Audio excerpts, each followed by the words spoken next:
Today's question is, what is love? Part 2. In the first video we established that what we call love is the adaptation of the brain to an object, a person, or thing, or animal, or idea, or behavior.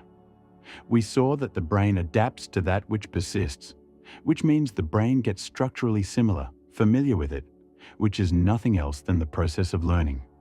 To know something deeply, to understand it, to see it as it really is, in its selfness, its singularity, is to love it. And the feeling of love is the feeling of that knowing, that similarity to the object, the feeling of shared objectivity, which we call the feeling of closeness and connection. We said that love, as objectivity of the brain, is the absence of subjectivity, and that way the absence of negativity which arises from subjectivity.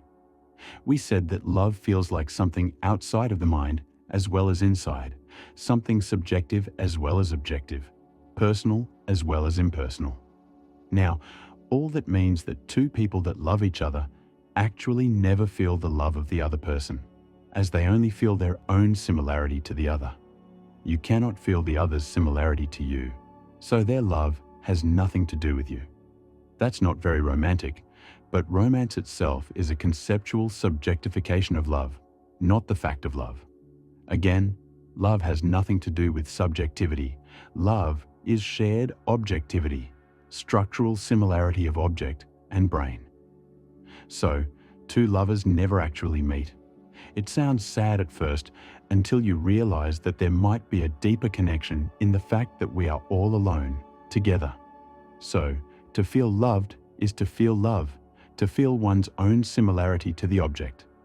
The other person cannot make you feel your similarity, so no one can make you feel loved besides yourself. What the other person can do is providing sufficient objectivity so that your brain can easily adapt to it. Providing objectivity means having psychological impact on the other person, letting the other person experience your singular objectivity, your individuality, over a longer period of time. What is such impact? It is interaction that involves positive friction.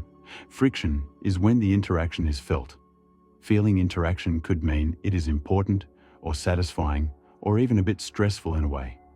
It is a way of moving together, playing together, or dancing together through action. That's when the brain gets interested and starts to adapt. A person becomes relevant to the brain as the interaction with that person becomes relevant.